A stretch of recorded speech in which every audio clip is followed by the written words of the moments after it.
Il est où, Julien? Je vais l'appeler. J'espère que ça va marcher. J'espère qu'on n'a pas de galère d'un point de vue son. Putain, je prie pour ça. On prie pour Julien. Allô? Hello, Hello, Julien, ça va? tu m'entends? Oui. Et toi, tu m'entends? C'est formidable. Putain, trop Ouais, cool. nickel.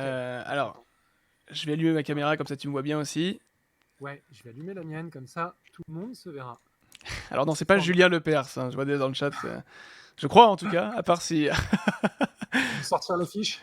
Non, alors attends, boum. Là, on a une petite créa en plus. Je te mets juste dedans, Julien, dans 2 petites secondes. En tout cas, je suis très content que tu participes à cette première de Ça fait Découvre les métiers du jeu plaisir. vidéo dans 2 petites secondes. Est-ce que vous l'entendez bien déjà dans le chat? Au moins qu'on règle ça très rapidement. Et là, je vais faire tac, tac. Ça allait ou pas niveau son? Et là, regardez, Je vais peut-être parler pour boum. que les gens m'entendent. Regardez, ah, il est là. On te voit maintenant, Julien. Incroyable. Trop cool. Bonjour les gens. Donc Julien Millet, bien sûr, qui nous accueille pour cette première de Découvre les métiers du jeu vidéo. Alors je rappelle que c'est une émission que nous effectuons en partenariat avec le Gaming Campus. Ici, c'est une école que je suis moi depuis maintenant 2 ans et demi. Je les ai un petit peu aidés sur l'aspect Gaming Academy et aussi sur l'aspect des cours, etc. Ça m'a toujours passionné. Et du coup, ils ont été OK pour soutenir ce projet-là. Donc je les en remercie direct. Et bien sûr, n'hésitez pas à les checker pour faire quelques informations concernant les brochures, concernant les formations, on va en parler un petit peu. Julien, je pense qu'on va monter un petit peu ton son. Je suis Ouais. très chaud d'une petite présentation. Tu vas voir, Avec, les gens sont super cool dans le chat et ils vont avoir plein de questions en plus. Donc, avec- nous t'écoutons. avec plaisir. Je suis là pour ça. Donc, Julien Millet. Je bosse dans le jeu depuis maintenant plus de 20 ans. J'ai commencé chez Quantic Dream au XXe Oh, siècle. Wouh. c'est 1999. pile J'ai poil. bossé aussi chez Eugène System, qui est un autre studio français. Après, j'ai été directeur de production chez Wizardbox, qui est un autre studio français qui est mort en 2007 par là. Après, j'ai monté un autre studio qui est le studio que j'ai maintenant, Realities. Trop bien. Et donc, on fait du jeu PC, console, on fait aussi du mobile. On a bossé pour Asmodee Digital, les jeux de plateau. On a fait Ouais, des putain, trop conversions. cool ça. Les 1000 bornes Ah, c'est pas vrai. jouables Tu l'as mis sur mobile. en. Oh, putain, c'est ça.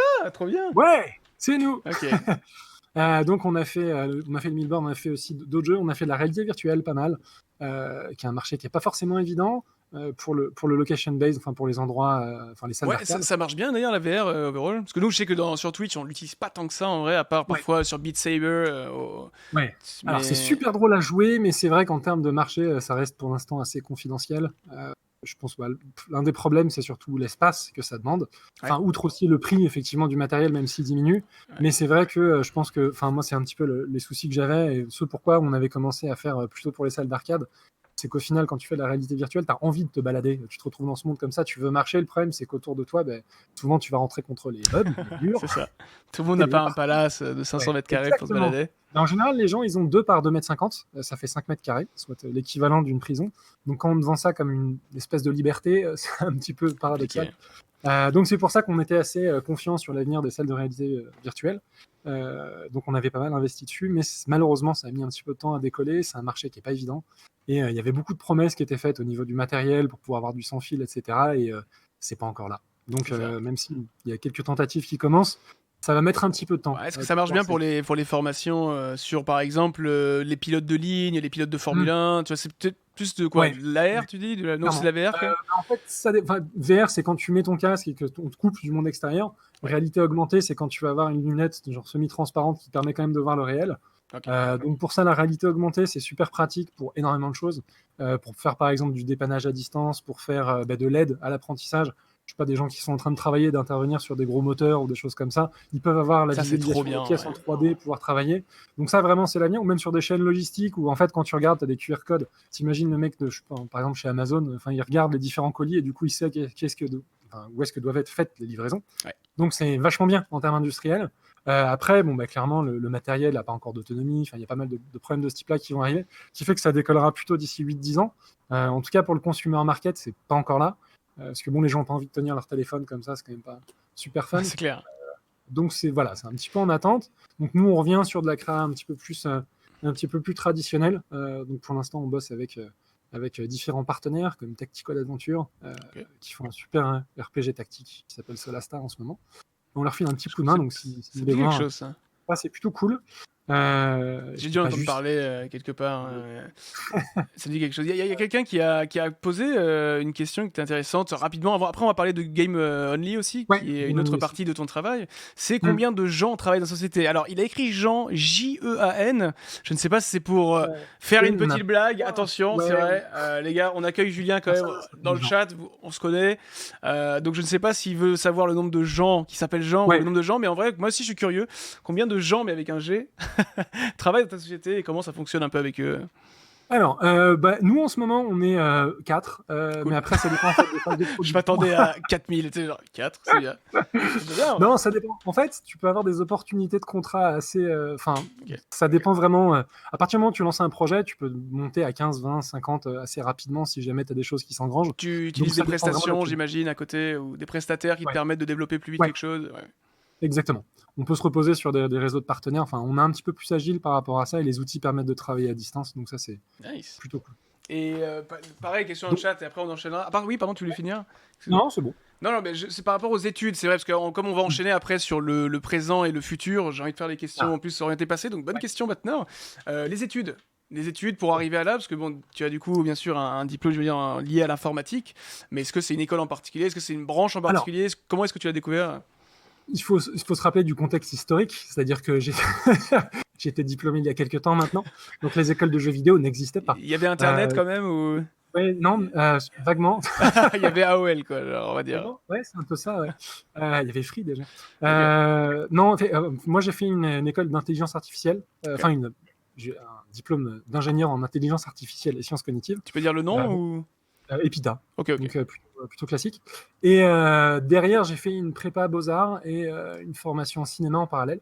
Mais c'est parce qu'à l'époque, si tu voulais avoir une format à la fois développé. En fait, ce qui se passe, c'est qu'à l'époque, quand tu voulais faire du jeu, tu devais être nécessairement développeur parce qu'il n'y avait pas d'autres métiers, il n'y avait pas game designer, il n'y avait pas graphiste. Enfin, c'était Et ouais. vraiment des trucs qui n'étaient pas encore vraiment existants. Du coup, comme je voulais faire du jeu vidéo, je voulais créer des jeux vidéo, j'avais pas beaucoup de choix. Il fallait que je fasse du développement. Donc, je suis allé Ok. par là. Et comme je voulais aussi Quel développer des langage compétences au cognitives, début? alors c'était C++ Ok. initialement, et maintenant on fait plutôt du C#. Ah, d'accord, ok. Ouais. Dans les studios de mid-size, après sur les gros studios, ils ont encore des outils entre guillemets à l'ancienne qui sont des chaînes de prod en C++ et ils ont beaucoup de difficultés à recruter des développeurs C++ justement. Parce qu'il y en a pas ou parce que C'est plus formé. c'est En plus fait, ok, beaucoup de gens d'accord. sont formés au C#, au nouveau paradigme de développement, enfin, on va dire les nouvelles méthodes de développement. Ouais. Donc souvent, il y a pas mal de trucs qui passent un petit peu à la trappe, notamment des parties techniques qui maintenant sont gérées automatiquement par les nouveaux langages les nouveaux langages de programmation. Du coup, il y a des réflexes que les gens ont plus forcément trop. Donc c'est l'évolution du développement informatique, mais du coup entre les anciennes technologies que les mecs ils rôdent depuis 10-15 ans, sur lesquels ils ont plein d'outils super efficaces, et l'arrivée de ces nouveaux langages de développement, ben, la transition n'est pas forcément évidente, quoi. Ok, d'accord. Il y a justement, en parlant de métier, il y a l'Iréal qui pose cette question. Pour savoir, qu'est-ce que tu penses du Master Sciences Cognitives à Lyon 2? Parce que je sais que tu es sur la base de Lyon. Est-ce que tu connais un Ouais. peu les formations qui tendent vers le métier que tu as fait aujourd'hui? Ou voilà, est-ce que c'est un truc que tu connais pas encore à l'heure actuelle? Voilà, voilà. Donc je pense Non, que. en fait, Parce que même tout de moi, je ne suite, je savais pense. pas trop comment y aller, tu vois, maintenant, Ouais, aujourd'hui. non, non, pas de souci. Non, mais je reviendrai sur le sujet plus précisément. Ce qui compte le plus, c'est vraiment ce que les gens vont être capables de produire, c'est l'investissement individuel. Ouais, Parce que, je dirais, on est sur un métier où il y a beaucoup de gens qui ont envie de faire eh du oui. jeu vidéo, ne le sont pas. Donc, du coup, il y a beaucoup d'appelés, peu d'élus. Donc, c'est vrai que sur ces métiers-là, je dirais à partir du moment où vous êtes un bon développeur, que vous fassiez du jeu vidéo ou autre chose, ça reste relativement possible d'avoir des passerelles. Donc, ce qu'il faut, c'est être développeur. Enfin, en tout cas, si vous voulez faire du développement, soyez développeur et bon développeur. Après, je dirais, c'est une question de construction de plan de Bah, carrière, quoi. qu'est-ce que c'est être bon développeur? Alors, en dehors du fait de réussir à bien visualiser des choses, moi j'ai fait en gros des études d'ingénieur en informatique, mais Hmm. après je suis parti plus vers les télécommunications parce que j'étais en alternance et j'étais plus attiré par l'univers des télécommunications Ouais. quand on m'en a parlé. Moi j'aimais pas trop le développement informatique parce que je trouvais que ça mettait trop de temps à visualiser quelque chose que je codais quoi. Genre tu Ouais. vois, pour vraiment avoir un bloc il fallait passer 1 heure tu vois. Donc, et alors Ouais. que moi je veux que le bloc soit là. Et du coup, je perdais Ouais, un tout petit peu patience par rapport à ça. Donc aujourd'hui, c'est quoi? Et je vois qu'il y a beaucoup de questions dans le chat. Je ferai au mieux pour essayer d'en prendre une ou deux, les amis. ouais. Si vous en avez et que je les vois pas, n'hésitez pas à les reposer 2 ou 3 fois pendant l'heure. C'est quoi aujourd'hui être un bon développeur? Est-ce qu'il y a une ou deux qualités là comme ça qui te viennent à l'esprit quand on t'en parle ou quand tu recrutes quelqu'un par exemple? Alors, nous, il y a différents il y a différentes catégories de tests. En fait, ça dépend vraiment du rôle que tu veux donner à la personne. C'est-à-dire que tu as des métiers du développement qui vont être très spécifiques. C'est-à-dire que si tu fais un jeu qui est un gros jeu, on appelle AAA, les gros jeux d'Ubisoft ou des jeux comme Arcane, etc., Ouais. comme Dishonored, ils vont à tout prix avoir envie d'avoir des gens qui sont ultra performants sur un domaine spécifique. Ok. C'est-à-dire du rendu, être capable de faire de l'optime. Donc dans ces cas-là, il faut être super bon dans un domaine spécifique. Après, si tu es sur un plus petit studio, ce qui est plutôt privilégié, ça va être la polyvalence. Ok. Donc de toucher un petit peu à tout. Je dirais, il n'y a pas de voie qui est tracée, c'est plus une adéquation entre comment vous allez ressentir les choses, comment vous allez aimer faire les choses, et ce que le marché va vous permettre. C'est-à-dire que si vous voulez travailler sur plein de tâches, avec beaucoup de responsabilités dans plein de domaines, et que vous voulez en même temps bosser sur un gros projet, ça ne va pas être possible, parce que quand vous avez une équipe de 30 développeurs, Oui. bien évidemment, tu ne vas pas pouvoir toucher à tout, quoi. Donc les silos vont plus se dresser comme ça. Après, c'est vraiment. Enfin, bon développeur, ça veut pas dire grand-chose. Ce Ouais, qu'il mais faut, en fait, c'est il n'y a pas avoir de, il y a pas de un peu de test. pratique. Est-ce qu'il y a un test vraiment pour être développeur aujourd'hui? Est-ce qu'il y a genre un practice, tu vois, genre c'est un peu con, mais tu Ah, veux recruter un joueur de foot, tu lui fais passer des examens, des médicaux, des tests. Pareil, un pilote de ligne, tu veux lui faire tester genre des choses, d'aptitude physique, mentale et autre chose. Est-ce que tu vois, en développeur aujourd'hui, parce que bon, moi j'ai un petit peu quitté ce milieu-là hmm. de l'ingénierie, est-ce qu'il y a des tests qui sont faits? Est-ce qu'on te donne genre un exercice à réaliser en moins de tant d'heures? Je sais qu'à l'école 42, par exemple, ils font ça avec la piscine, mais c'est autre chose. Aujourd'hui, est-ce qu'il y en a, quoi? Alors, il n'y a pas de test standard.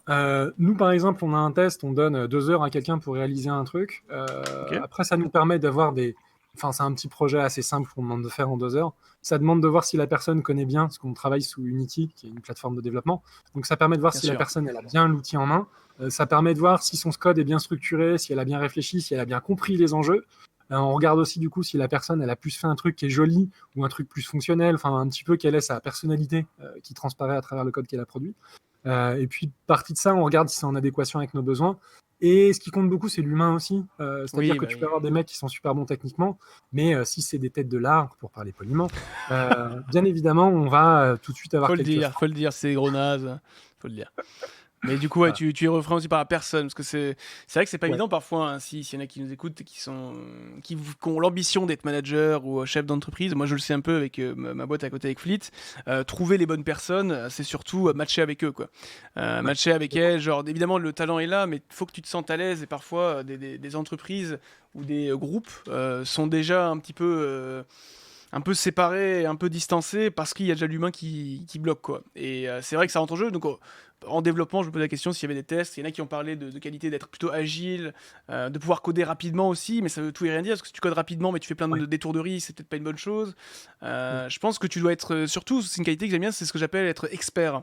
Tu en as Mm. parlé un petit peu tout à l'heure, mais Ouais, en fait, il y a deux dimensions sur expert, la. c'est vraiment genre, tu vas te donner dans ton domaine à toi et tu vas tout connaître sur ton domaine. Et si ça, tu sais le Ouais. faire, du coup, t'es pour moi un très bon développeur. C'est comme ça que je le vois, en tout cas. Ouais.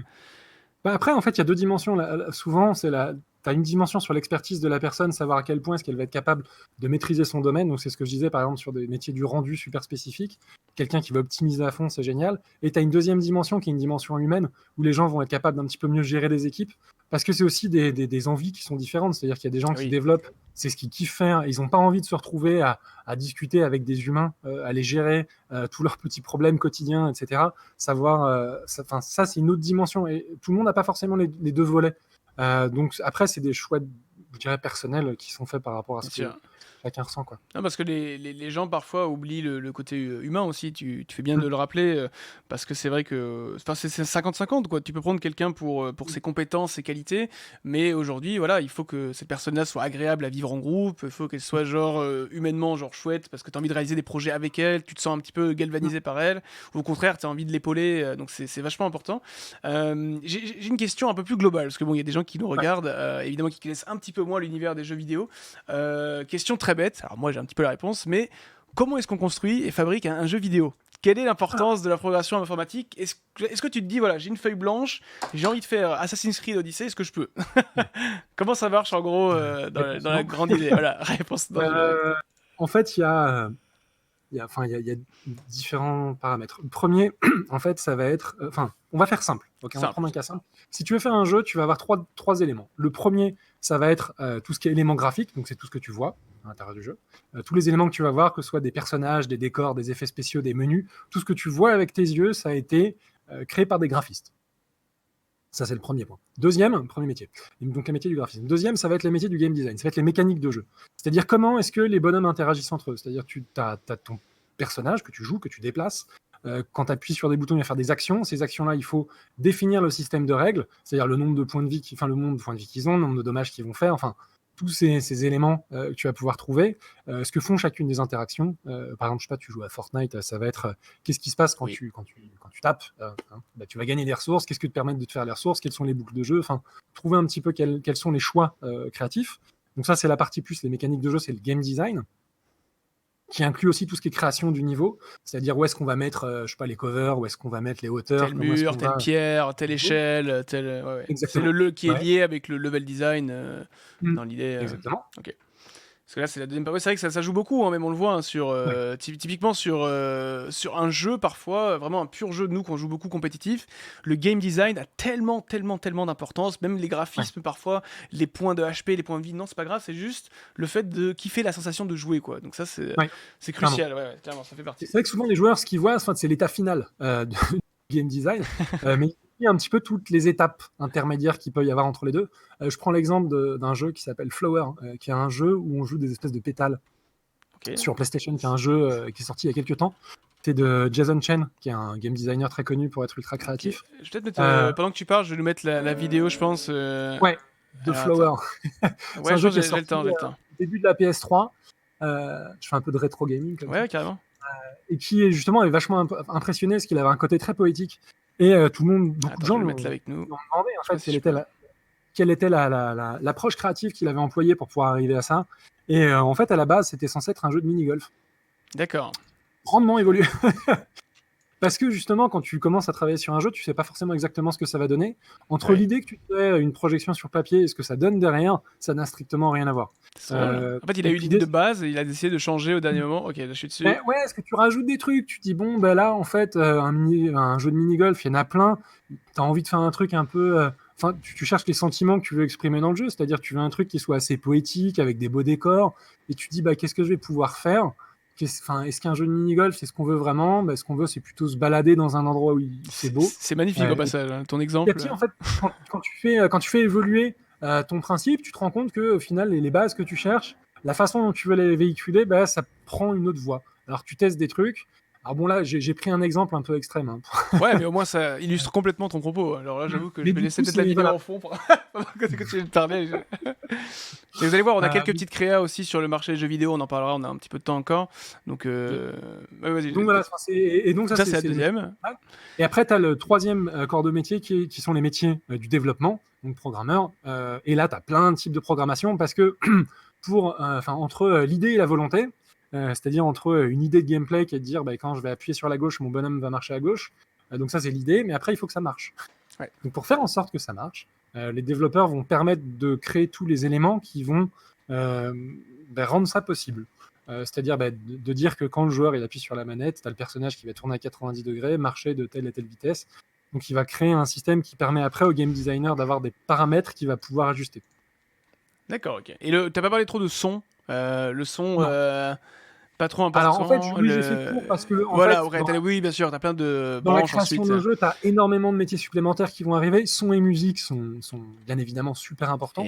C'est des jeux qui arrivent, c'est des éléments qui arrivent souvent tard dans la création du jeu. C'est-à-dire qu'on va faire une première maquette avec des sons temporaires qui seront récupérés souvent à l'intérieur du studio sur des banques ou des choses comme ça, juste pour peupler de manière globale le jeu. Et après, il y a tout un travail de sound design qui est effectué la plupart du temps après. Une fois que les bases sont mises en place.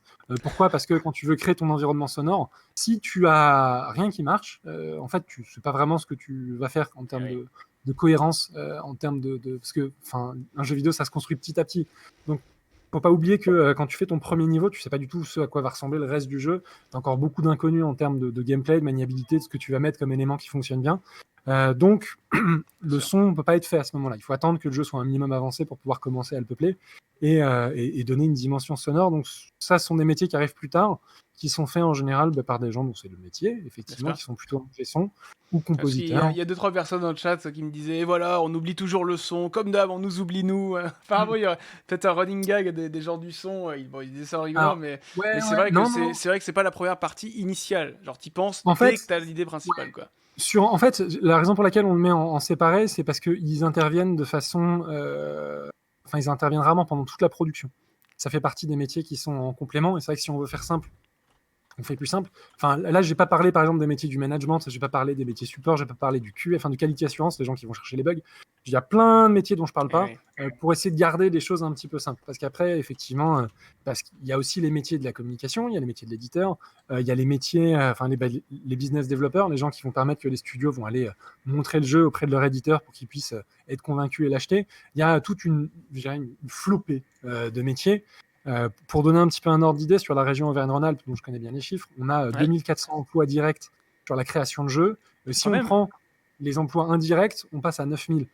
Parce que va y avoir pas mal de gens qui travaillent dans les chaînes, enfin typiquement toute la chaîne logistique, pour pouvoir faire parvenir les jeux auprès du public. On a donc les métiers de la distribution. Enfin, ça fait beaucoup de métiers qui sont rajoutés en fait, et qui fait que les chiffres grossissent Donc toi, assez tu dirais qu'il rapidement. y a d'ailleurs, ça, c'est une question que je vois qui passe dans le chat, bien sûr, et que moi j'allais poser. En ce qui concerne les débouchés, les opportunités, de manière générale, on peut en parler un petit peu. Aujourd'hui, c'est connu, c'est aussi un petit peu un running gag, que c'est un petit peu difficile de rentrer dans l'univers du jeu vidéo, parce qu'il y a très peu de portes et beaucoup de gens qui aiment ça, et peut-être des gens aussi qui ne savent pas comment y accéder. Est-ce que tu peux nous en Ouais. parler un peu déjà sur la partie, est-ce que pour toi il y a beaucoup d'opportunités? Est-ce que c'est un mythe? Est-ce que en vrai, quelqu'un qui veut travailler dans l'univers du jeu vidéo, quelle que soit la branche encore, peut? Alors, oui et non. Ok. Et En voilà, fait, bah comme dans... merci à tous de nous avoir Voilà, suivis. voilà.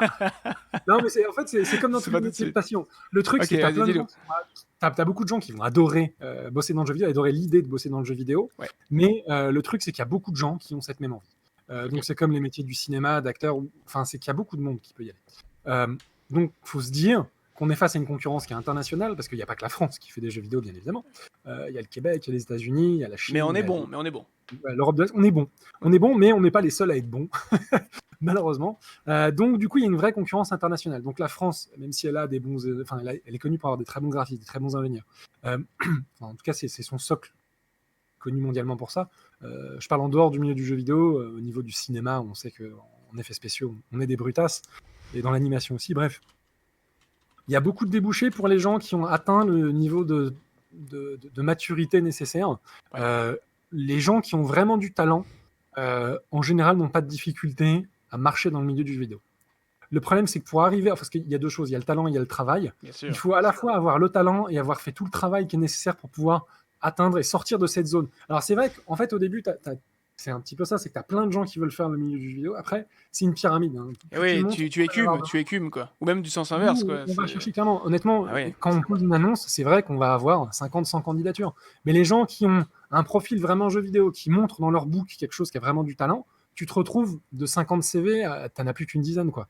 Et après, si tu veux continuer un petit peu écrémer, aller chercher des gens qui ont un petit peu d'expérience, plus tu commences à rajouter des critères, moins tu vas avoir de monde. Donc c'est vrai que c'est un milieu qui est dur. Il y a des postes qui sont pas évidents à accéder. Je pense notamment au métier du game design, parce qu'il y a des métiers qui sont plus en tension que d'autres. Qu'on soit clair, le métier de développeur informatique, c'est un métier sur lequel on a toujours des soucis de recrutement. ah ouais? Genre, c'est toujours Ouais. ouvert. Mais après, toi, Ah ben alors, en fait, là, tu parles de l'univers du jeu vidéo ou de manière ouais. générale? Alors en fait, le truc, c'est que c'est de manière générale. D'accord, ouais, voilà. On manque de développeurs. Ce qui se passe, c'est que quelqu'un qui est développeur dans le jeu vidéo, s'il veut aller travailler, nous, on a le cas en fait régulièrement, c'est que des gens qui travaillent dans le jeu vidéo arrivent à la trentaine, ils ont un gamin et ils se disent ah, au fait, combien je serais payé si je vais ailleurs? Et ils se rendent compte que leur salaire prend 50% de plus s'ils vont travailler genre en assurance, en banque ou dans des trucs un peu moins fun. Et là, bah, ils se refont un petit peu la liste des priorités. Ils se disent Bah ah, ouais, c'est c'est ça. pas bête, au Mais ça, final. ça je l'ai vu et ça me fait penser à une question qui est passée, qui était vachement pertinente. Je vais la lire exactement comme il a écrit. Donc il m'a dit: Hello, je suis développeur depuis un bon moment et les retours d'amis développeurs dans le domaine du jeu vidéo m'ont tous dit que c'est un domaine très difficile, que la Mm. pression y était très très forte, notamment chez Ubisoft et Blizzard. Bon, après, les noms d'entreprises, on s'en fiche un peu. À une époque, le développement mobile c'était aussi très difficile. Donc il voulait te demander si dans une petite entreprise c'était aussi difficile au final. Et c'est vrai que est-ce qu'on travaillerait pas un peu dans le métier du jeu vidéo par passion? Parce que c'est moins bien payé et que c'est genre accepter que c'est moins bien payé et que du coup bah tes amis qui travaillent après en banque et assurance sont en mode ouais cool, je travaille dans un truc pas Bah, fun mais je gagne beaucoup en d'argent. fait, ouais, c'est une question. Honnêtement, C'est vrai, c'est une question d'équilibre. C'est-à-dire stress que et pas clairement, d'argent mais tu travailles dans enfin, ta passion. honnêtement, si t'avais pas de stress, pas d'argent et que tu faisais du jeu vidéo, je pense qu'il y aurait vachement plus de gens qui viendraient, hein. Ah, c'est Il y marrant, ok, aurait encore plus de gens qui viendraient. c'est vrai. Euh, donc en fait, c'est un rapport d'équilibre. Le truc, c'est que si tu as énormément de gens qui sont prêts, enfin j'exagère le truc, à être bac plus 5 payé au SMIC pour pouvoir bosser dans le jeu, c'est compliqué d'avoir des salaires qui montent. Mais en fait le truc c'est qu'au bout d'un moment il faut... Enfin, c'est utopiste, hein, mais il faudrait dire, tu vois, et taper du poing sur la table en mode, voilà, à partir de maintenant, je suis désolé, mais dans les métiers du jeu Mm. vidéo, il faut demander plus d'argent, tu vois. Mais comme les gens veulent rentrer et acceptent d'être payés moins, et tu vois, montent un petit peu l'échelle, et du coup, Ouais. bah, ils acceptent, parce que voilà, c'est difficile, mais c'est pas non plus à la rue. Les développeurs Alors, aujourd'hui, est-ce que, tu vois, il n'y a pas un coup de poing, genre, pour pas parler alors, le coup de opération? poing ne changerait rien parce que le problème, c'est que les studios ne payent pas. Enfin, si les studios pouvaient payer plus leurs développeurs, ils le feraient. Sûr. Mais du coup, les jeux, Ouais. peut-être que le prix du jeu vidéo monterait aussi. C'est une Oui, question de les business prix plan, devraient quoi. Si augmenter. c'est En si fait, c'est plus enfin, en là, le amont, problème, c'est que c'est un problème d'équilibre de marché, tu vois. C'est que ouais. selon l'offre et de la demande, le truc, c'est que tu as énormément de gens qui veulent bien, qui adoreraient bosser dans le jeu vidéo. Donc, c'est ça qui est le principal problème. C'est que si tu as 10 000 personnes qui tapent à la porte et qu'il y a que 1000 emplois, ben, il y en a qui vont dire, bon, ben voilà, ok, Ça sert à j'accepte de rien que payer j'augmente moins. le salaire, parce qu'en tous les cas, il y aura quelqu'un, quoi. Alors, honnêtement, les studios pensent pas comme ça. C'est vraiment une question de.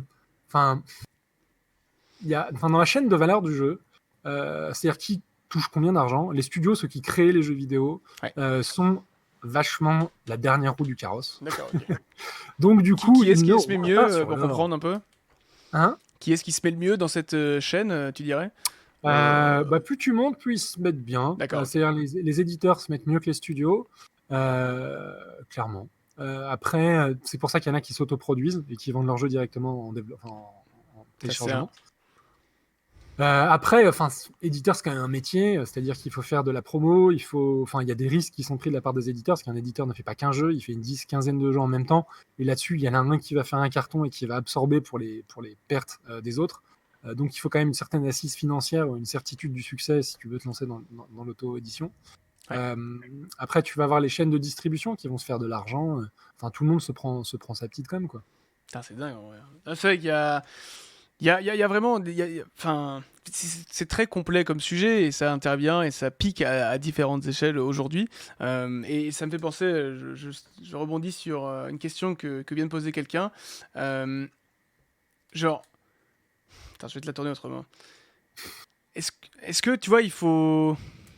C'est dur en fait parfois, parce que est-ce que vraiment tu dois accepter d'être payé moins dans un univers du jeu vidéo par passion et continuer à donner cette impression que c'est normal en fait que dans le métier du jeu vidéo genre tout le monde bah, va gagner moins d'argent alors que dans d'autres secteurs c'est vraiment genre vraiment beaucoup mieux. C'est vrai que enfin tu l'as dit tout à l'heure hein, les développeurs tu vois qui gagnent des 40-45K bruts annuels parce qu'ils travaillent dans une banque face aux peut-être 25K, j'exagère, des développeurs, enfin c'est Hmm. fou alors qu'ils ont la même ils ont Ben, la même. ils ont la même Mais en compétence. même temps, tu ne peux pas. Est-ce qu'il y a, enfin, c'est peut-être encore une fois idyllique, hein, mais est-ce qu'il n'y a pas quelqu'un qui a réfléchi au business plan, comment améliorer ça?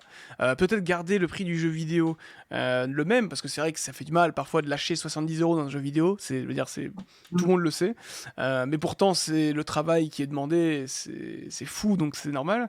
Mais en même temps, tu peux pas le descendre à 20 € non plus le jeu, quoi. Donc, est-ce que entre les deux, tu vois, il n'y a pas un moment où on peut se dire, là, on dépense peut-être trop pour quelque chose, ou quelqu'un prend trop cher, tu vois. Et comme ça, c'est ni le prix du jeu vidéo qui est impacté, ni le salaire des gens qui y travaillent.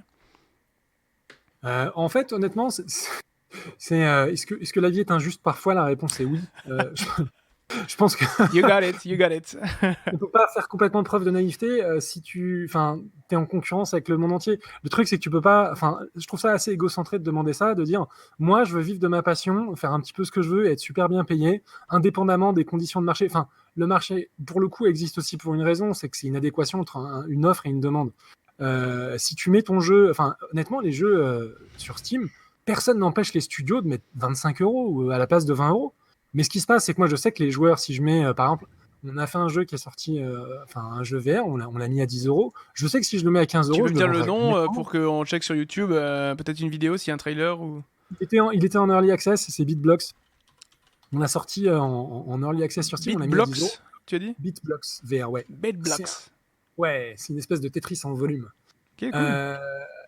En fait, ce qui se passe, on l'a mis à 10 €, mais le truc, c'est que si on le met à 15 €, on sait qu'on fait vachement moins de ventes. Bah oui, non mais c'est clair. Le truc, c'est est-ce que le joueur, lui, va regarder les choix, il va se dire, OK, il y a plein de jeux à 10 €, bon, celui-là à 15, non, il va être trop court, il va manquer de ça et ça. C'est une question de cohérence. Donc, c'est pas que moi, j'adorerais avoir plus d'argent qui vienne de ce jeu. Ouais, bah oui, non mais oui. Et c'est juste que les gens ne vont pas payer. Ceux qui, c'est un petit peu des deux côtés. C'est-à-dire que les joueurs, eux, estiment que avec le temps qu'ils vont passer, ils ont envie de payer telle ou telle valeur. Ouais. C'est une co-responsabilité. Aussi bien du côté des joueurs qui veulent mettre telle valeur pour un jeu que, comme tu le dis, tu vois, 70 € pour un jeu, c'est colossal. C'est beaucoup. Bah oui, non, mais c'est normal, c'est le pouvoir d'achat qui accepte. Ouais, mais le truc, c'est quand tu as besoin de 150 millions pour faire un Red Dead Redemption, tu peux pas te permettre non plus de le donner, quoi. C'est vrai. Ça joue aussi. Justement, moi, ce que j'aimais bien, c'est ce côté où tu pouvais travailler par passion, et ça me permet de poser cette question-là aussi. Où est-ce que, genre, là, je sais qu'il y a des gens qui pourraient être intéressés, qui voudraient se lancer en autodidacte. Comment est-ce qu'ils peuvent se renseigner? Je sais qu'il y a plein d'outils, il y a plein de manières de comprendre. C'est très facile d'apprendre à travailler et à programmer. Mais quelle est vraiment la clé? Qu'est-ce que toi, tu conseillerais? Vers quoi ils devraient aller? Comment est-ce qu'ils devraient bosser? Ça dépend de l'investissement. En fait, le truc, c'est que faire des jeux vidéo, c'est comme, je sais pas, faire des films ou faire n'importe quoi. Dès que tu veux faire quelque chose de créatif, déjà, c'est pas forcément un métier. Je sais pas, personnellement, de temps en temps, je vais jouer au tennis, j'ai pas pour autant envie d'être tennisman. J'aime bien faire il y a des gens qui font des vidéos sur YouTube, ils ont pas forcément envie d'être youtubeur. Donc, faut un petit peu séparer les deux. T'as le fait d'aimer faire des jeux vidéo. Parce que c'est cool de faire des jeux vidéo, c'est un plaisir de créer, et t'as après en faire ton métier. Et ça, c'est deux choses différentes. C'est comme être joueur de poker professionnel et aimer se faire une partie avec ses potes. Là, c'est un petit peu pareil. Je pense que si les gens veulent créer des jeux, il y a plein d'éléments qui leur permettent de pouvoir créer des jeux. J'ai envie de dire, commencer par un papier, un crayon, écrire un game design, en parler avec des gens, savoir ce qu'ils en pensent. Déjà une super première étape. Il n'y a pas forcément besoin de programmer quoi que ce soit. D'avoir des idées, de les prendre des notes dessus, d'échanger avec d'autres personnes, ça marche super bien. D'aller dans des game jams, qui sont des événements qui sont organisés, qui permettent de réunir des gens pendant 72 heures. C'est un peu format hackathon, je ne sais pas si vous connaissez le truc. En gros, c'est tu prends des gens, tu les mets à un endroit ou depuis chez eux, et en 72 heures, ils doivent faire un jeu selon une thématique qui est donnée. Ça permet d'expérimenter pas mal de trucs. Après, les outils, j'ai envie de dire, ça dépend des connaissances de chacun. Il y a des plateformes standards comme Unity qui permettent de tester. Oui, c'est cool. Après, il y a des trucs qui sont plus accessibles. C'est-à-dire que si tu as un profil de personne qui connaît plutôt le web, tu vas avoir des frameworks qui existent qui permettent de tâter un petit peu de jeu en web avec 2-3 connaissances. Tu vas avoir du RPG Maker qui va être un outil où tu n'as besoin d'aucune connaissance technique pour pouvoir faire des petits RPG. Donc en fait, selon ton profil, selon ce que tu veux faire, selon tes envies, tu peux essayer de bricoler des petits trucs avec des outils. Je pense qu'il faut, en fait, le plus gros problème qu'il y a dans toutes les créations amateurs, c'est l'ambition. Oui, je suis entièrement d'accord. Les gens ont envie de faire le plus beau jeu de leur vie à chaque fois, et en fait, ils ne se rendent pas compte qu'il faut une équipe de 50 personnes pendant 3 ans. Et que s'ils sont tout seuls de leur côté, ça va juste être super chiant. C'est pour ça que souvent, quand les gens font des succès en jeu indépendant, c'est des jeux qui ont une adéquation parfaite entre la quantité de gens qui va pouvoir bosser dessus et puis ce qu'ils vont délivrer à la fin. Donc si vous faites un truc individuel, ce qu'il faut se donner comme ambition, c'est ce que vous êtes capable de faire. Oui, parce que souvent les personnes en autodidacte, c'est aussi des gens qui sont par défaut pas rentrés dans un cursus scolaire classique. C'est-à-dire que quelqu'un qui est en école d'ingé, qui fait son bac plus 5, il n'a pas besoin d'être autodidacte. C'est-à-dire que lui, juste il va suivre les cours, il va se lever le matin, il va faire des DM qu'on lui demande, il va répondre au contrôle correctement, et lui, en 5 ans, il saura faire à peu près les choses. Et au contraire, quand tu veux apprendre par toi-même, alors soit bien sûr tu te reformes de A à Z et tu changes de cursus, cursus volontairement, soit c'est parce que bah, aussi tu as peut-être quitté l'école parce que tu as moins aimé ou après le bac, tu n'as pas trouvé ta voie, etc. Et ces gens-là ont Ouais. besoin, à mon avis, et tu l'as très bien dit, de quelque chose, c'est l'ambition, c'est de, voilà, de se rendre directement sur place pour des événements, de vraiment prendre une feuille et le faire, et de pas avoir la flemme, quoi, en fait, tout simplement, Ouais. parce que bah, Alors, la connaissance et l'information n'ira pas à eux-mêmes tant qu'eux n'iront pas la chercher, quoi. parce Et qu'en fait, ouais, ils ont besoin il de y a ça, deux donc c'est éléments. bien. Il y a deux éléments à savoir. C'est que de toute façon, au final, tu as quand même que 20% des gens qui travaillent dans le métier pour lequel ils ont été formés. Ça veut dire que 80% des gens Trop font un drôle. métier qui n'a rien à voir avec leur formation initiale. C'est une première dimension à prendre en compte, hein, qui est très importante. Et le fait, c'est quand tu travailles dans le jeu vidéo, tu passes ta vie à apprendre. C'est-à-dire que tu peux pas te dire, j'ai fini l'école, c'est bon, je sais ce qu'il faut faire dans le jeu vidéo. Si j'avais fait ça, je me serais arrêté aux technologies de 2002. Donc Ok, ça remonte. Du effectivement, coup, je serais un peu à la ramasse quand même. il y a 20 ans déjà. Bah oui, clairement.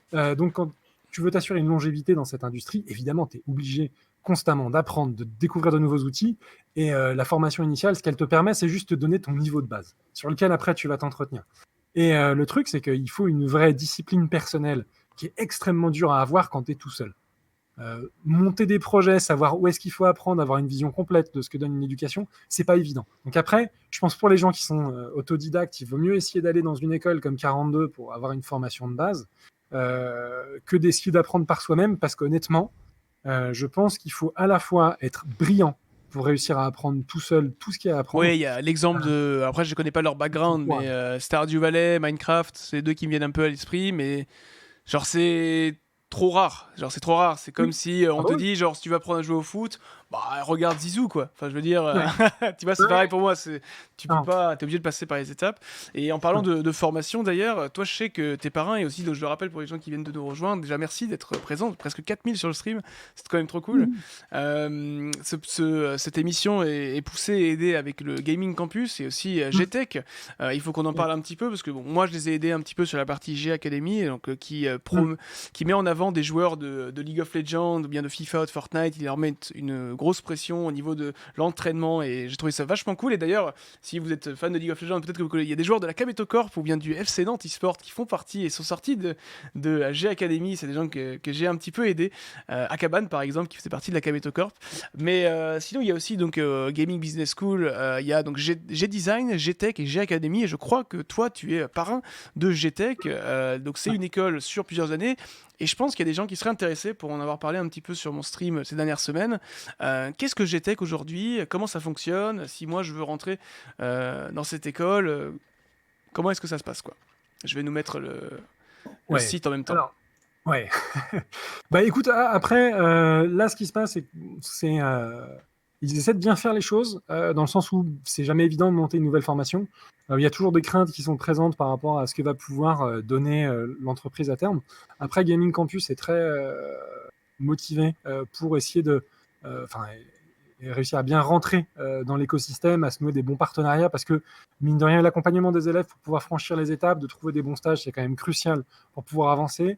Ils sont dans ce que, bah justement, j'ai pas parlé de Game Only. Game Only, c'est l'association qui regroupe les studios de développement et, on va dire, les professionnels du jeu vidéo de la région Auvergne-Rhône-Alpes. Ouais. Donc on a des sociétés, enfin les grosses sociétés comme Ubisoft, comme Arkane, comme Bandai Namco, ou comme des studios de taille intermédiaire, on va dire 50-70 personnes, comme Old Skull Games ou Artefact, ou des studios de plus petite taille comme le mien, ou beaucoup d'autres, Million Victories, enfin beaucoup de studios. On est plus d'une quarantaine de membres actifs, enfin en tout cas d'entreprises qui sont membres de l'association. Ouais. Et en fait, parmi les, je dirais, le travail sur lequel on est, enfin, on a le financement qui est aider les entreprises à trouver des financements, plan d'export, donc c'est aider à aller sur des salons.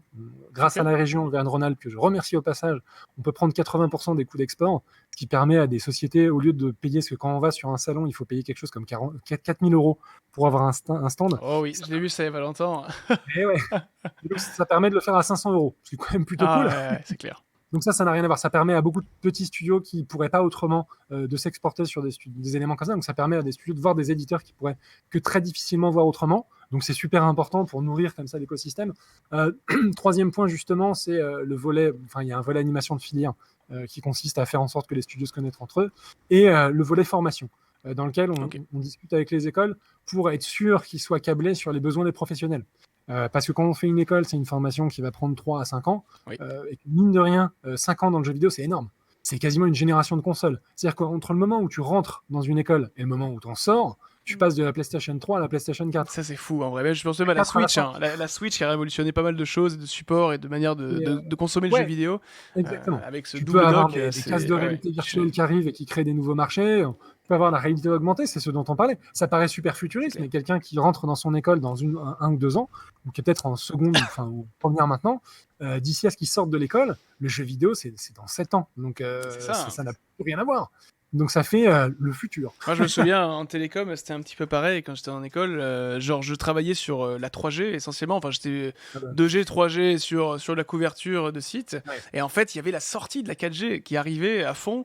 Et en gros, Mm. en quatrième et cinquième année, donc moi j'étais en alternance. En fait, mon maître d'apprentissage me mettait sur de l'expertise 4G. Donc, j'essayais de me renseigner un max sur la 4G parce que je savais qu'en sortie d'école, du coup, si je rentrais, bon, après, je suis parti dans League of Legends et ça, c'est une autre histoire. Mais si j'étais sorti, j'aurais été ingénieur télécom et j'aurais été bon sur toute la technologie 4G parce que c'était le truc du moment et du coup, je sais que les entreprises allaient le chercher et j'aurais eu, tu vois, une carrière vraiment cool parce que je me suis adapté un peu à mon milieu. Adapte, voir Ouais. comme.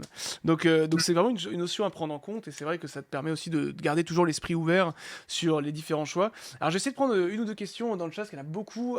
Alors sur tout ce qui concerne la GTech et Gaming Campus, n'hésitez pas à aller checker évidemment et à envoyer un mail ou à vous renseigner. Encore une fois, je les remercie sincèrement parce qu'on a la chance parfois d'être accompagné par, par des écoles, des structures, plus souvent des marques ou des sponsors, mais là eux ont carrément adhéré à l'idée de créer cette petite émission et de vraiment me laisser les cartes blanches sur le format et la manière de procéder. Donc déjà un grand merci à eux. Donc pour ça, n'hésitez pas à vous renseigner par vous-même et on pourra en parler tranquillou en fin de live. Il y a des gens qui me demandent aussi, alors attends, il faut que je scrolle un petit peu. C'est au niveau Bon, je vais la prendre plus général.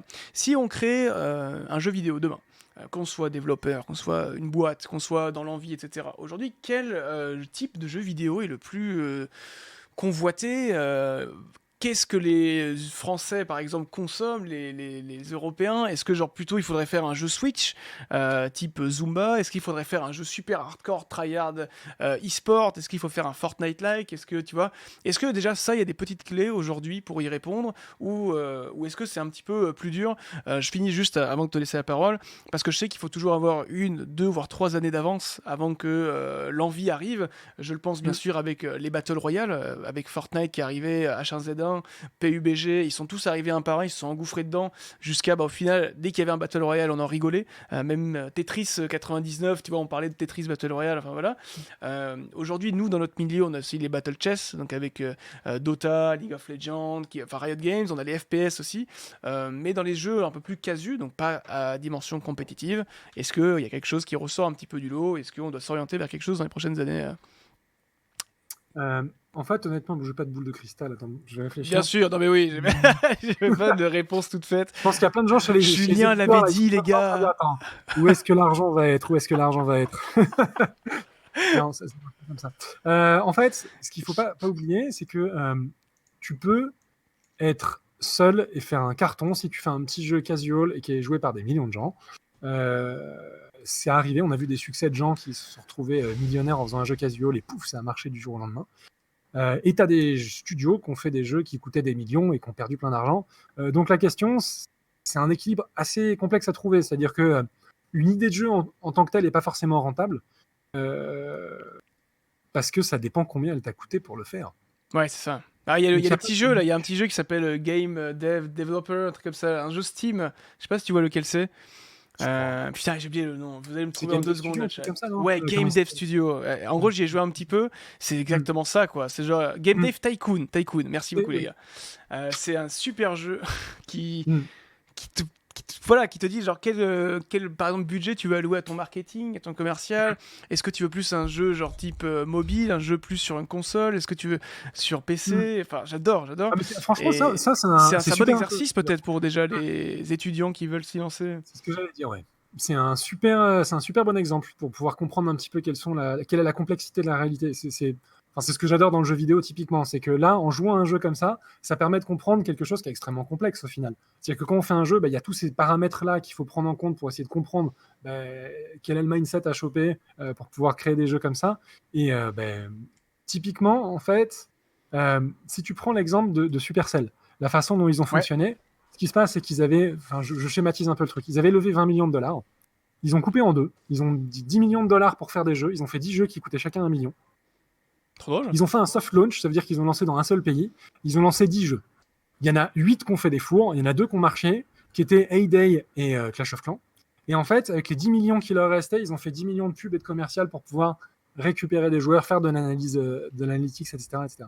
Donc, ils ont cartonné parce qu'ils avaient eu la bonne approche, c'est-à-dire de se dire on veut viser le grand public, donc on va faire plein de titres, et c'est comme ça qu'on pourra trouver ceux qui vont marcher. Donc, cette capacité à lire quelles sont les futures tendances, c'est évidemment quelque chose qu'on n'a pas, parce que le temps de faire un jeu, ça prend du temps. Ouais. C'est-à-dire qu'il te faut 12 mois minimum. Enfin, on va dire si tu fais un jeu petite ambition, ça va être 6 mois minimum. Mais là, c'est vraiment pour des petits jeux.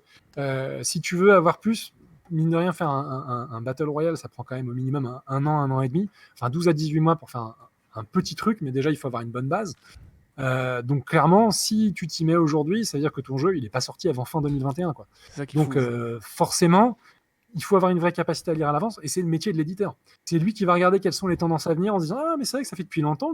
On a vu le cas sur les tycoons typiquement, Ouais. où pendant super longtemps il n'y a pas eu de tycoon, et il y a eu 2-3 jeux qui ont eu des bons succès, ils se sont dit ah tiens on va refaire des tycoons. Et là tu as tous les éditeurs qui cherchaient des tycoons, c'était l'année dernière, donc je serais pas surpris que d'ici peu on se retrouve avec une vague de tycoons, mais limite Adjerbatum, qui va sortir parce que tout Je le crois monde que en j'ai aura compris mis, le quoi. français de Hadjer Batoum. Je connaissais pas cette expression, mais maintenant je la connais.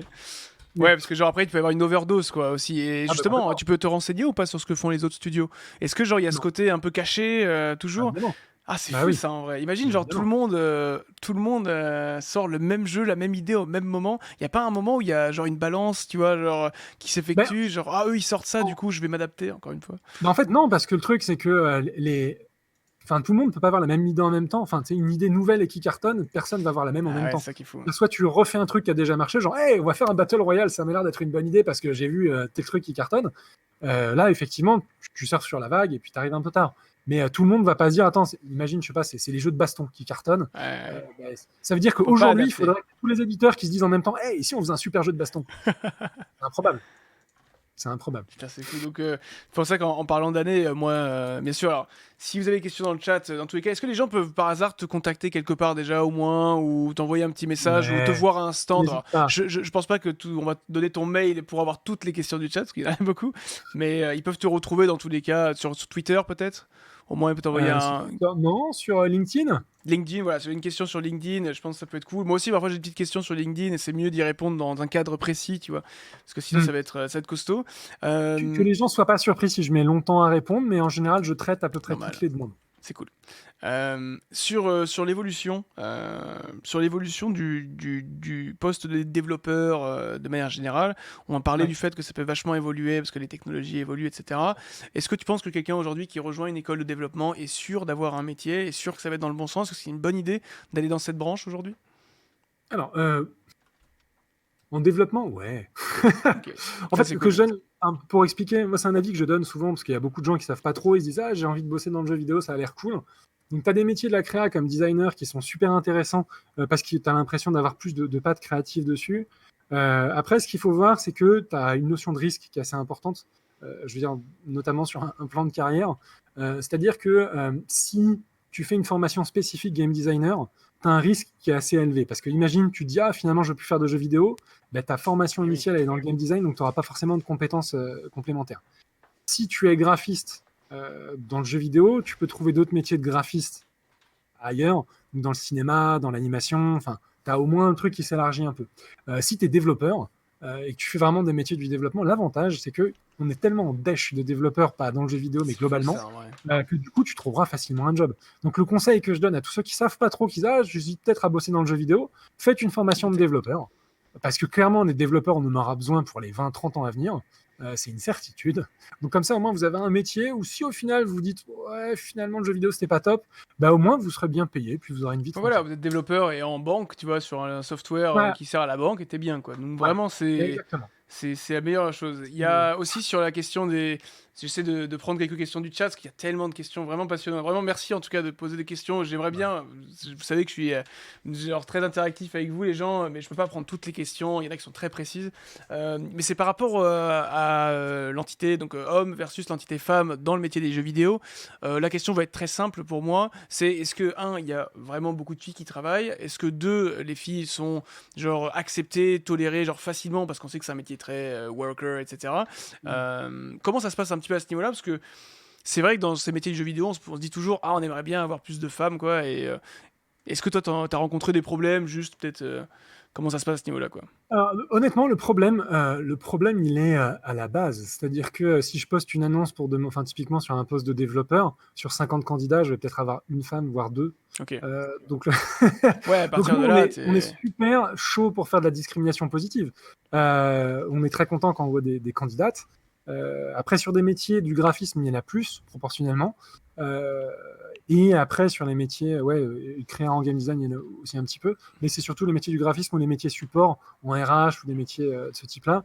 Nous, en fait, on essaie de favoriser les femmes autant que possible. Après, c'est vrai que le souci, il est initial. C'est-à-dire que sur les filières scientifiques, il n'y a pas beaucoup de femmes et les développeurs, Et oui. forcément, sont issus des filières scientifiques. Donc le problème après, il est répercuté. Et puis l'idée est relativement mauvaise de pouvoir juste accepter quelqu'un à l'entretien juste parce que c'est une femme, mais parce qu'il y en a besoin. Donc, en même temps, tu vois, c'est juste, bon, bah ok, il y a donc du talent, il y a des qualités, c'est cette personne-là qui prévaudra, qu'elle soit homme ou femme dans tous les cas. Mais c'est vrai que du coup, aujourd'hui, je trouve en tout cas que le discours a vachement évolué et très positivement, même dans les écoles de manière générale. Moi, je me souviens, bon, après, ça remonte pas si longtemps que ça, mais du coup, quand j'étais en école d'ingé, tu vois, j'avais la chance d'avoir des filles dans mon école.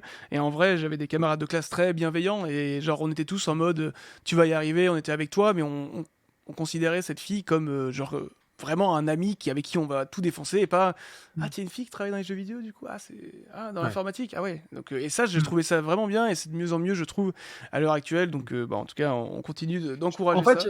Mais c'est ouais, normal clairement. qu'il y ait beaucoup d'hommes parce que c'est voilà, c'est les stats quoi, il y a pas besoin de Ouais. c'est vrai que tu l'as dit Euh, hein, 50 candidats, il y a 48 hommes, bon bah tu vois genre c'est les stats quoi. mm. Ouais, pour le développeur en tout cas, clairement. Après, il y a vraiment une volonté de faire les choses bien, mais bon, après, tu as toujours des endroits où tu vas avoir des comportements toxiques, et ça, c'est quelque chose Oui. contre lequel on essaie de lutter autant que possible. Mais enfin, voilà, après, j'ai envie de dire, un connard reste un connard. Mais il y en a partout, voilà, c'est ça, c'est genre dans tous les métiers, Non. je pense pas que ça Donc existe après, pas dans c'est le jeu vidéo. plus des questions de Non. ressources humaines, réussir à gérer ce genre de cas. Mais en tout cas, ce qui est bien aussi, c'est que sur ce point, je dirais tous les mouvements sociaux récents ont encouragé vraiment les femmes à à délier la langue et à parler. Et je pense qu'il y a plus d'ouverture, plus de facilité et peut-être plus d'écoute aussi, moins de condescendance pouvait peut-être parfois être présente préalablement. Donc, enfin, je n'ai pas forcément été trop témoin, mais voilà, n'étant pas moi-même une femme, j'ai pas forcément eu tant que ça l'opportunité de Merci le de le vivre. repréciser.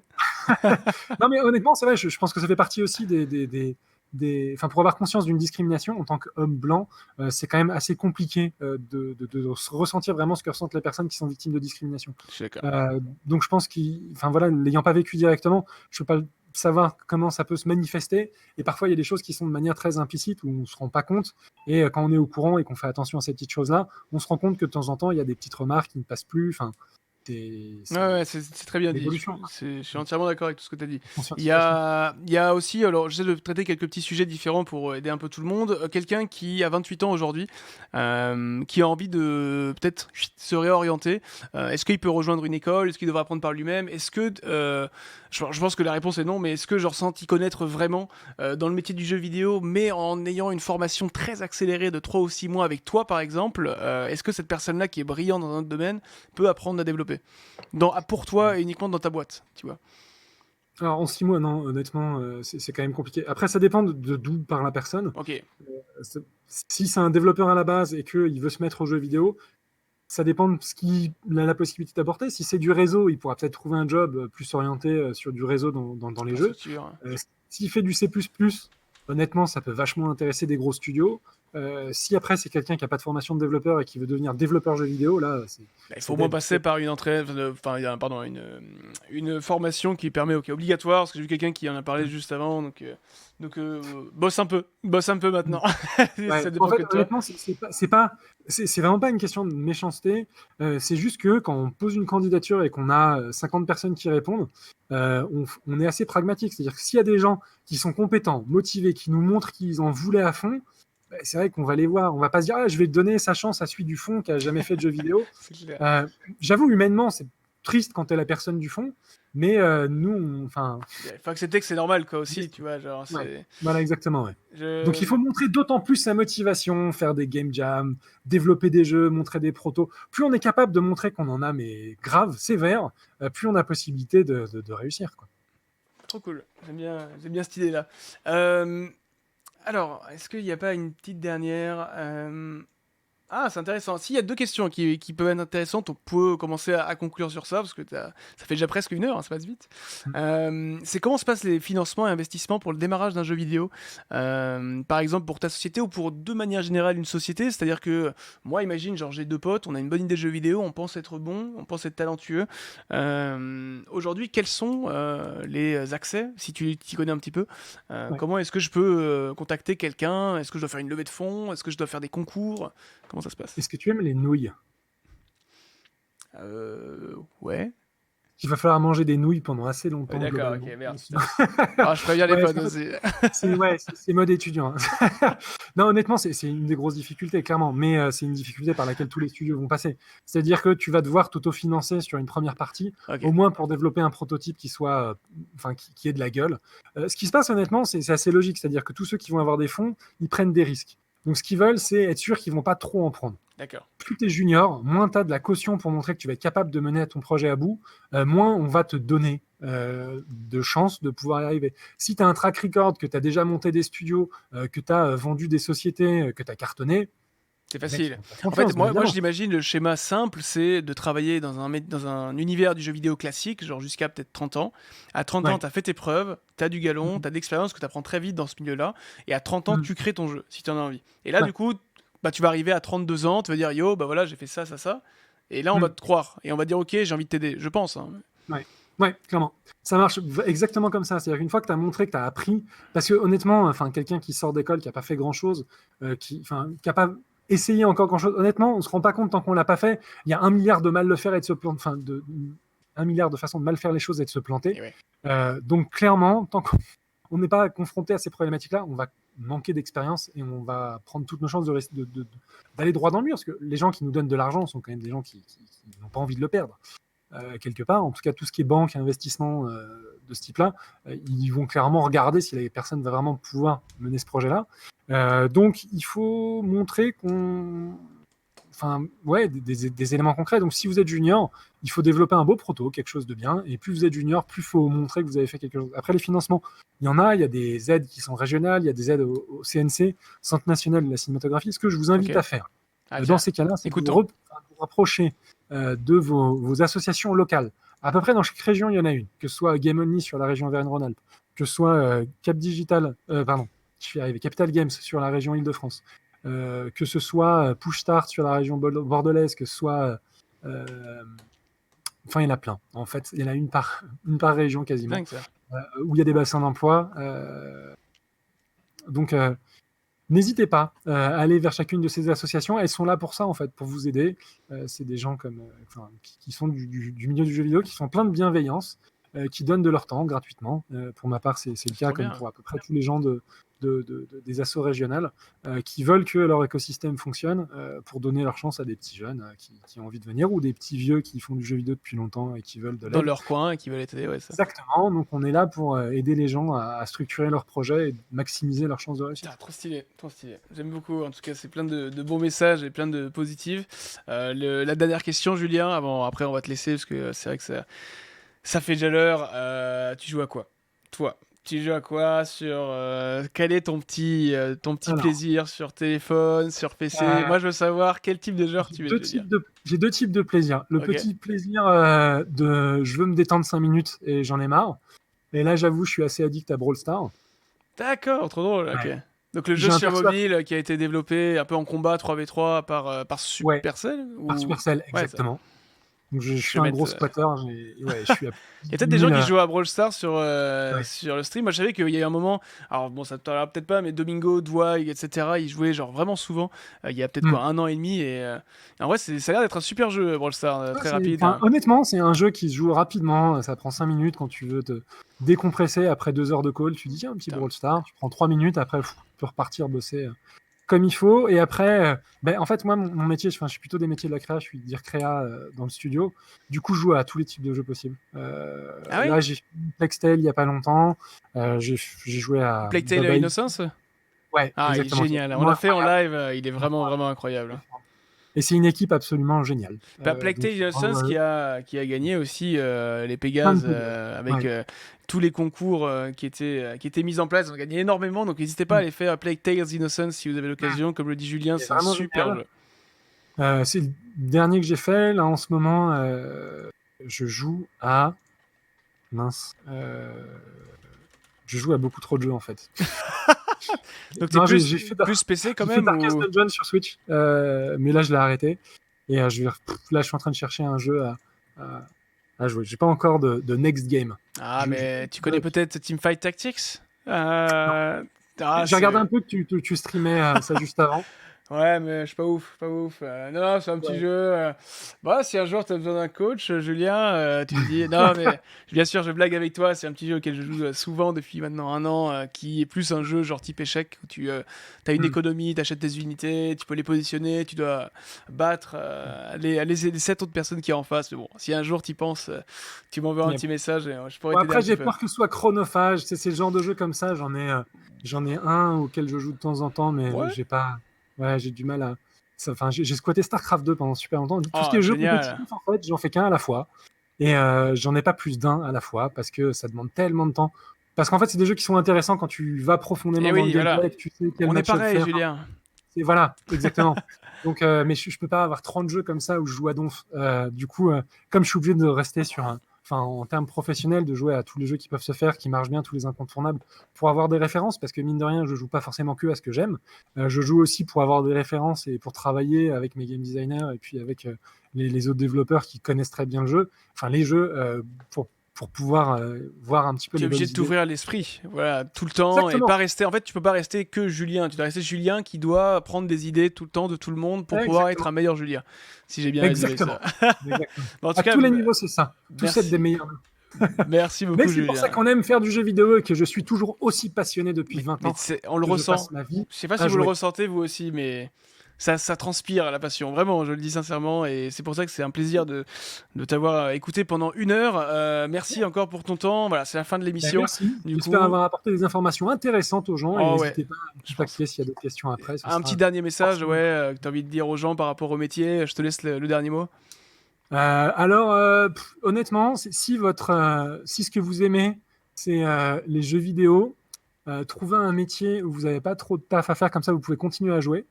Mais si votre métier, enfin, si votre envie, c'est vraiment de créer des jeux vidéo, ben, faites-le autant que vous pouvez parce que c'est un métier génial. Bon, bah voilà, le message est dit. Merci beaucoup. Évidemment, tout ça sera dispo sur YouTube. Donc, s'il y en a qui viennent arriver, ou même si toi tu veux revoir, on va le mettre sur ma chaîne juste après. Eh bien, je te Bon. dis à bientôt. En tout cas, Yep. hâte de pouvoir avoir des news de toi Super. plus tard. Et Ouais. merci encore pour avoir Au participé à plaisir. cette première émission. Salut Julia. Super. Ciao. Ciao, Ciao. ciao.